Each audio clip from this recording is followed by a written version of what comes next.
zwakanaka ndakamirira nguva ichauya zvakanaka ndakamirira iwe kuti undipe zvandinoda. Ndipe mari yangu, ndipe basa rangu, ndipe zvandinoda, ndipe upenyu wangu. Ndipe mari yangu, ndipe basa rangu, ndipe zvandinoda, ndipe upenyu wangu. Ndinoziva handina mari,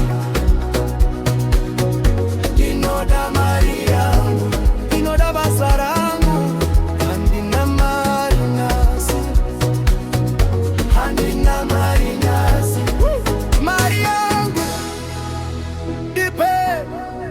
Basa rangu ndipe, ndakushanda nesimba, asi handina mari, ndinoda kubhadharwa, ndinoda upenyu hwangu.